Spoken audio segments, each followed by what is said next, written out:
Coming up, an Indigenous poet calls his new book a love letter to the protests at Standing Rock. RSV, COVID-19, and the flu are causing concern at children's hospitals.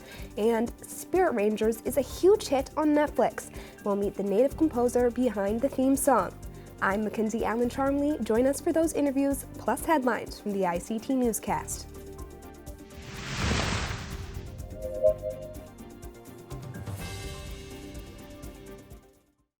This program is made possible by the Corporation for Public Broadcasting, a private corporation funded by the American people. Arizona State University welcomes 3,500 Indigenous students from Arizona and across the nation. It serves one of the largest populations of Indigenous students among U.S. colleges and universities. We created a sense of place for tribal nations to create futures of their own making through community outreach and research, taught by world-class Indigenous faculty where they see a reflection of themselves and their experiences. Find community at ASU.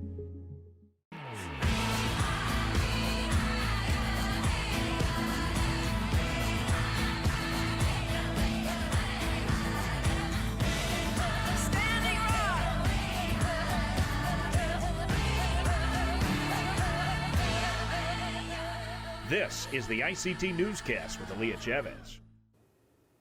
Chinangale, we're happy you could join us. Aaliyah is away. The largest Indigenous nation in the country is looking to seat a delegate in Congress. In the 1835 Treaty of New Echota, the Cherokee Nation was guaranteed a congressional delegate who was appointed by the nation. Principal Chief Chuck Hoskin Jr. testified before the House Committee on Rules yesterday morning. This hearing will kickstart the process for the legality around making such a move. This is especially interesting considering this delegate is backed by a U.S. treaty. In the U.S., treaties are the supreme law of the land, higher than even federal law. The illegal 1835 treaty was ratified by the Senate and signed into law by then-President Andrew Jackson. The nation has selected Kim Tee-hee as their proposed delegate. In Canada, a vigil was created to honor the victims of violence, addictions, and suicide. A Samson Cree Nation woman says she organized the event because there are a lot of people in her community hurting. APTN's Chris Stewart has more. APTN introduced you to Trina Souse in September. Her son, Jeremy Souse, was shot and killed at a convenience store on the reserve. The community suffers from gang violence and shootings. Chief Vernon Saddleback says addictions to methamphetamine is a big part of the problem. This past Saturday, Trina Souse organized a candlelight vigil to honor those who have died and to give strength to those still struggling. Why I did this event was a lot of people are grieving right now. And a lot of them, for me, the biggest part was prayer. Prayer and acknowledgement of those that we lost and those that are grieving. Agatha Eaglechief came from Saskatoon to attend. Her son, Austin Eaglechief, died in a police chase in 2017. She says she was told by family not to walk in Samson alone. It was too dangerous. They told me, don't go around there. You'll get shot if you're walking around or whatever. And I got scared. So I thought, you know what? I have to beat my fear. So I went to go drive Samson, and with all those boarded houses and what's going on, it's like Trina said, we all need prayers. We have to start praying for our people. Prayers were given and spirits were uplifted. Because we had a moment, Trina and I, and with conversation, to put our sons and the prayers in two different, in how we pray. I felt like the love there because, our sons were there in spirit. Trina Souse is hoping the violence stops, so no more members have to suffer. There's just no more time to waste. We got to help our people. We got to pray for our people now. Chris Stewart, APTN National News, Edmonton.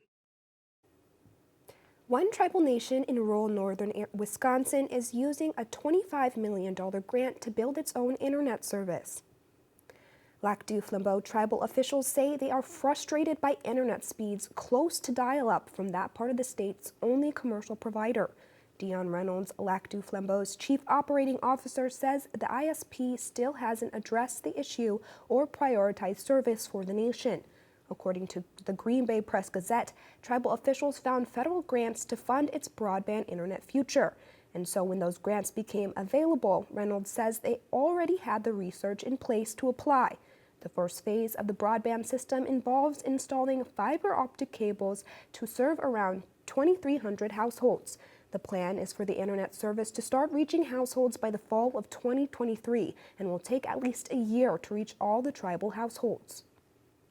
In California, state officials are building a monument to honor the state's Native American tribes. The statue will honor the late William Franklin Sr., a Miwok citizen who advocated on behalf of Native American tribes in California. Franklin's statue will replace the statue of Father Junipero Serra, a Roman Catholic priest who worked to convert Native Americans to Christianity. Protesters tore down the Serra statue in the summer of 2020, viewing him as a colonialist who destroyed Native American tribes and culture. The new statue will commemorate the Native American tribes of the Sacramento area, including the Buena Vista and Chicken Ranch Rancheria of Miwok Indians, the Ione and Shingle Spring bands of Miwok Indians, the Tulum Band of Miwok Indians, and the Wilton Rancheria. And those are the headlines for the ICT Newscast.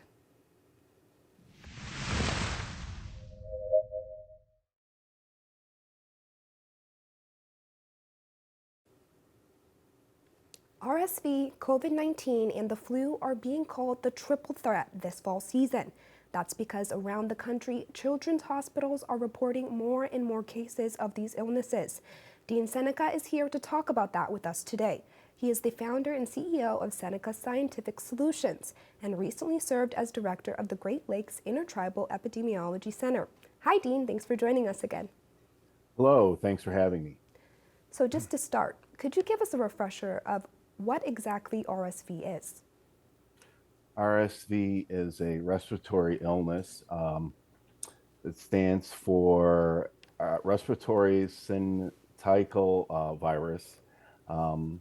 It's an RNA virus, which means it's really transmittable. It usually it impacts everybody in the population, but really targets young children and older adults.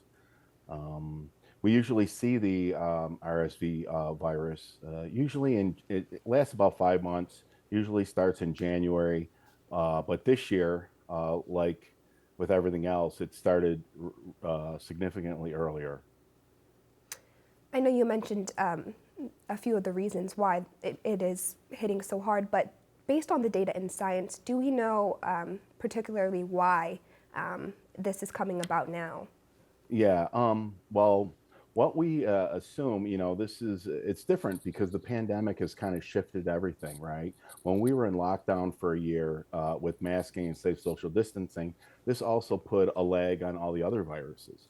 And what we're finding out now, like as we're coming to an understanding where we are in the pandemic, people like to think it's over, but it's really not over. These other more common viruses that are seasonal that we see every year are starting to come back, but they're coming back at different times. So, and they're coming back at really high spikes. We're seeing the RSV virus hitting our communities literally at a skyrocket rate, literally paralleling the y-axis. We're also seeing the flu virus do the exact same thing, parallel to the y-axis, but literally at a skyrocketing rate. This is very unusual. And, because of the pandemic and because, we did things like lockdown and isolate, these viruses are acting very, very strange. And this is going to be a very interesting winter. And in particular, have we seen how this data is affecting Native children? I don't have a lot of data on the Native child, but I could tell you from the Moccasin Telegraph that it really is impacting all of the country. Many of our children are pre-exposed to a lot of these viruses because of their living conditions and living situations.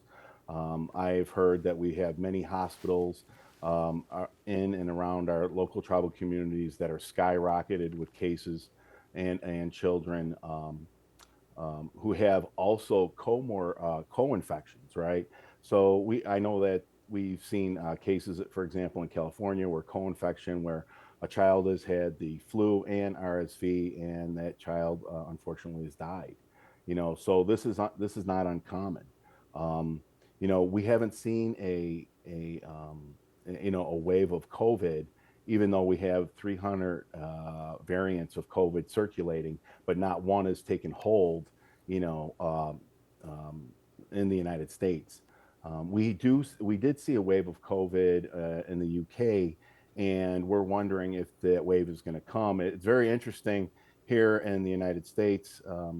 We have a lot of COVID in our wastewater, but we still haven't seen a COVID wave.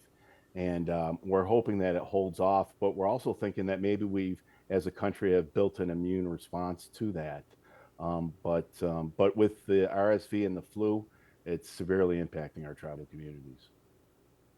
And what are the current measures in place to take care of someone with RSV? Is there a vaccine available? We don't have a vaccine for RSV. They're in trials right now to develop one, and it's supposed to be released probably within the next year or so.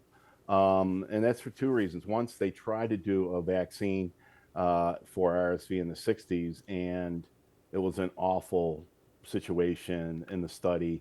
Many children died, and they never brought that study back. And then the other is, when you put a vaccine, it's almost like you're putting a key into a keyhole in the immune response. And this key related to the RSV is very, very difficult. So it's a challenge, just like COVID, to develop a vaccine.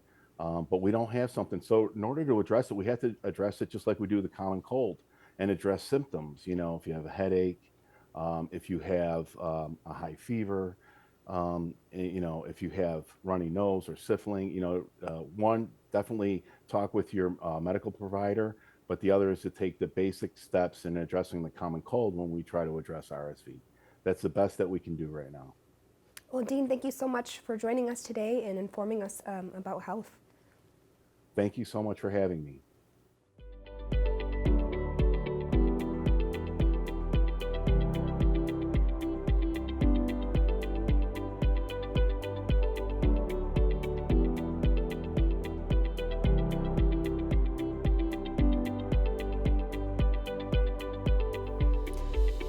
Oglala Lakota citizen Mark Tilsen is a poet and educator from the Pine Ridge Indian Reservation. Tilsen recently spoke to ICT senior producer Vincent Moniz about his new book of poetry that reflects the protest camps. Today I'm talking with Mark Tilsen, Oglala Lakota from Porcupine, South Dakota. His family, of course, legendary activist himself, a poet, educator, activist. He was at the front lines of the Standing Rock No DAPL protest. And from there, he's been traveling, making his way from his tribe's territory throughout all of Indian country and Turtle Island, sharing his poetry. He joins us today with a brand new book, and it encompasses so much. Mark, can you tell us a little bit about it? And welcome to the show. But let's get right into it, Mark. Tell me about this book. Give me the title. The title is "It Ain't Over Until We're Smoking Cigars on the Drill Pad," and it's a collection of poetry, short stories, and journal entries from our time over at Standing Rock during the No DAPL fight.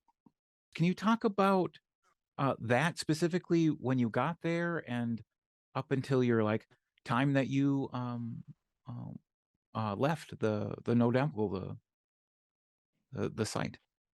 And I think that was I don't think there's very, very few of us that just stayed in camp the entire time. Most of us had obligations back home. We're trying to juggle real life, and some of us had to leave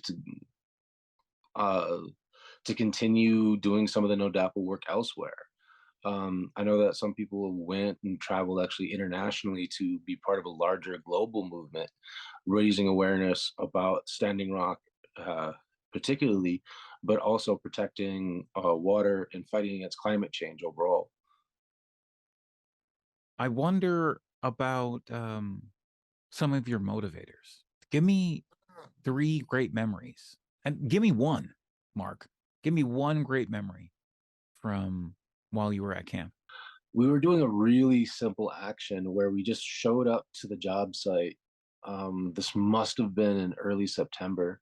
It was a huge caravan, and we chased off the workers, and just by our presence, hundreds and hundreds of folks rolling in managed to freak out the workers enough that they took off because they didn't want to have a conflict. They didn't want to have a fight. And they didn't want to risk what their equipment and vehicles that they had by squaring off with us. And I remember how stressful that day was and like all the misinformation and disinformation that came out about it. But when we got back, I remember like everyone was honking their horns, and like the folks who stayed back in camp like lined up and were like cheering us as we were coming in. And it felt like, yeah, for like one day we were like big shiny heroes. Did you take the book manuscript? Was it shopped around? Did you go to different publishers? Can you talk a little bit about how you got it made? My family works with Kevin Brown over at Smart Set in Minneapolis, and they're a union shop and do really high quality work, both graphic design and printing. And I think my first edition was about 250 books for that first printing. Yeah, I've had people donate photographs in the earlier editions. Clee Benally out of Southwest did the original cover. Kevin Brown like modified it a little bit to do the next two. And then my friend Jackie Fawn did the latest cover. And so each edition has a little bit different arrangements. Yeah, some of the poems in there are to memorialize folks. And it's kind of like, I don't know, it's almost like some of those memories of memorialization. It's like once you kind of have it down, you can kind of let it go. And like maybe that's not for everyone. Maybe that was to see like to have your friends and family be able to mourn someone, and then kind of not let that be part of the main story anymore. Maybe that was just for us. But yeah, it's self-published and I've been selling it online. Have a website now. One of the things that I'm most proud of is how many frontliners and water protectors take the book with them and read it out on the front lines. And each edition changes a little bit, but like that's one of the things that I feel really honored. And it feels like I don't know, almost useful. Yeah, that's probably one of the most one of the things I get the biggest kick out of is not people who are just fascinated by the love and the despair of Standing Rock, but people who were taking the lessons from it and applying them elsewhere. And I've recently said that, like, you know, this book is a love letter for all of us who showed up and our time together at Standing Rock. And hopefully it's an admonishment to those who didn't. Well, if that doesn't get people to read your book, I don't know what will. Mark, thanks for visiting. Give us a holler when your next book is on the horizon. We'd love to hear from you. Okay. All right.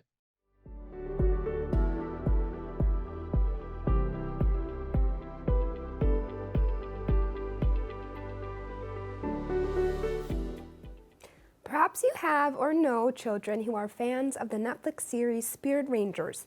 This animated program is about Kody, Summer, and Eddy, 3 Indigenous siblings who have secret powers they use to protect the national forest where they live. Let's take a look at the opening of the show. Come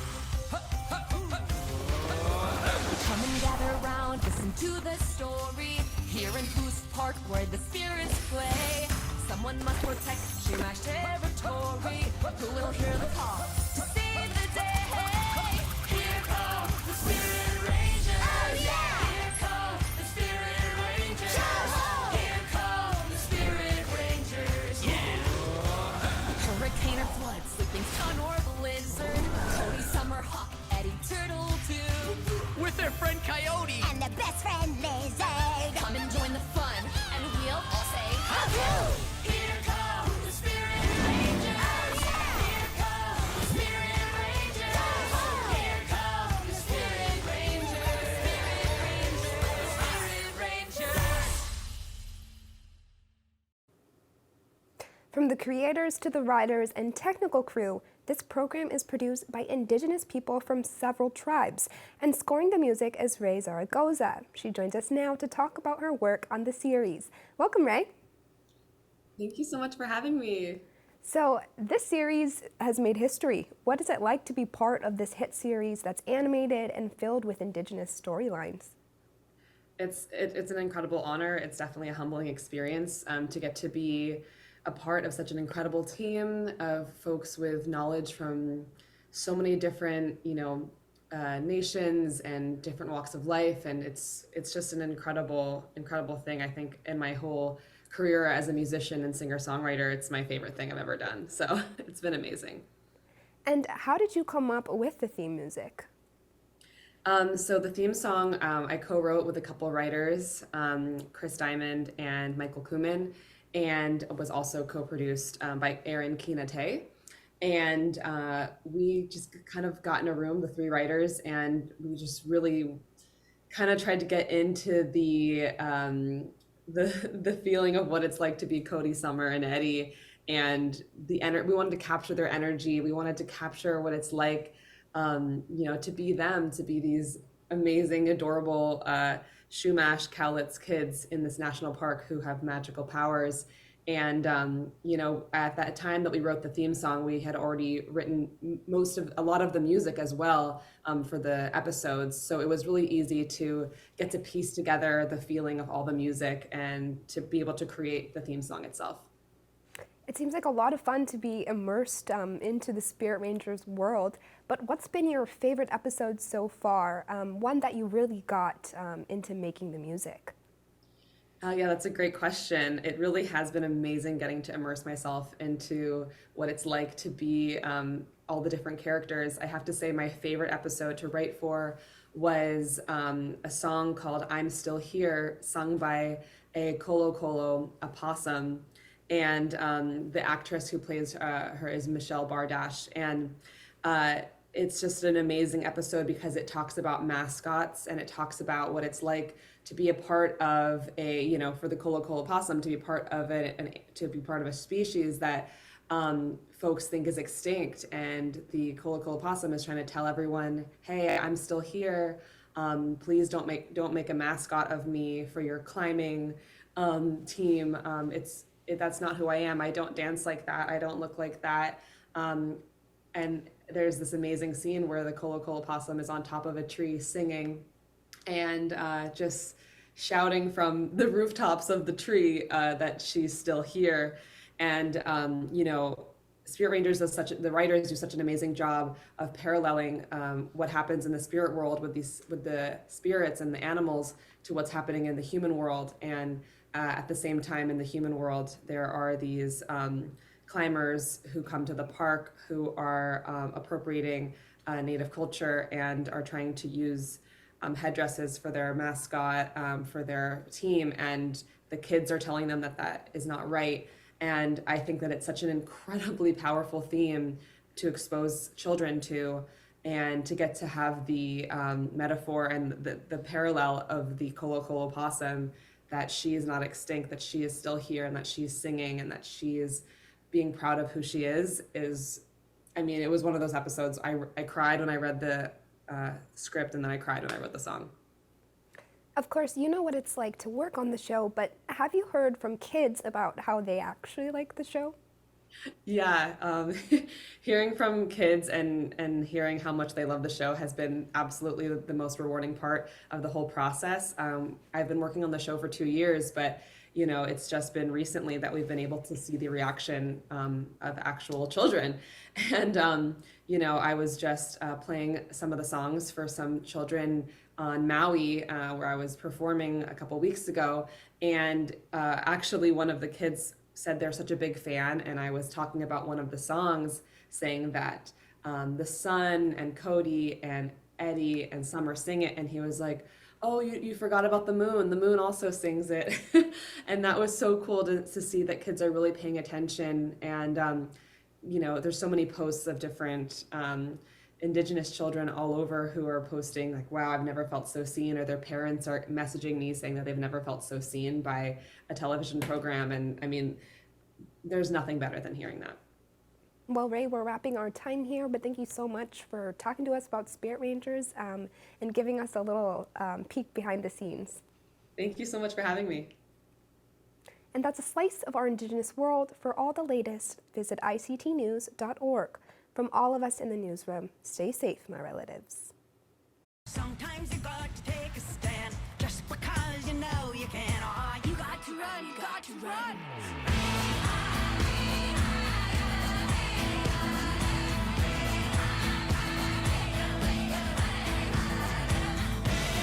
Standing Rock.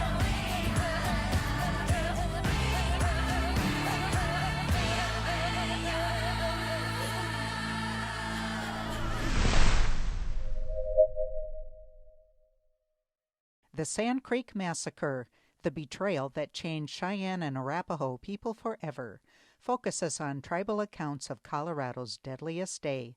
Exhibition details at historycoloradocenter.org.